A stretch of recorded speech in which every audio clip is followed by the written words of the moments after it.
you probably would have been murdered, dragged through the streets, or hung by your neck from a tree like a piece of fruit until you were dead. In many ways, my dad, Robert Gardner, was very much a gentleman. He never went down the street without his hat and tie. Some of the neighbors said he had a little spirit that lived in him that they called Uncle Tom. But the things that he did for white people in our town I didn't think were terribly Uncle Tomish. As I said, he was always well dressed, and when he would see a white lady or a guy, he would go over to them and say, "Good evening, ma'am. Good evening, sir.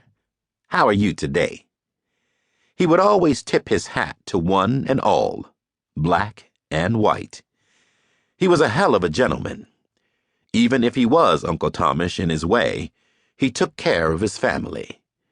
Sometimes he would embarrass me, though. He would go around to some of the rich people in town and say, "Good evening, Mr. Grayson. Nice day today. Don't forget, Christmas is coming up." I would get very angry with Dad when he would do things like that. But Mr. Grayson would say, "Bob," as he was fondly called, "I won't forget you." Everybody called him Bob. When Christmas came around, Mr. Grayson would give Dad a $20 bill. Some of his other white friends that he had been kind to would also give a $20 or a $10 bill. That was one way that he knew he would get money in that town. Everybody liked my dad. Dad came from a family of interracial heritage.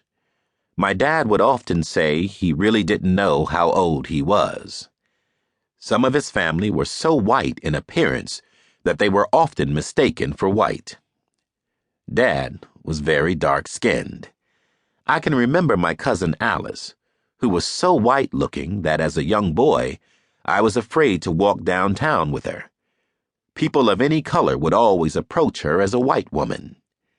Dad would often comment how he and his brothers and sisters had almost been born into slavery.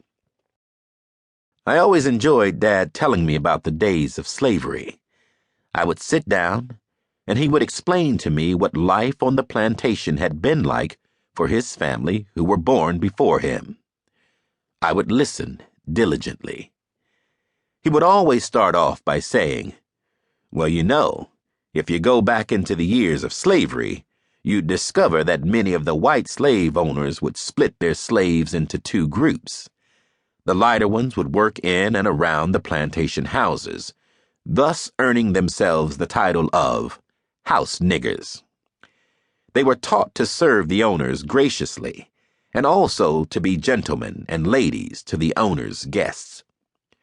They were trained in a very genteel manner, and some received very minimal education. The darker slaves were placed to work hard in the fields and were called field hands.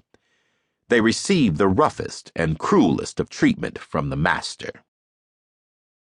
He continued explaining to me how black people came in so many different colors and hues.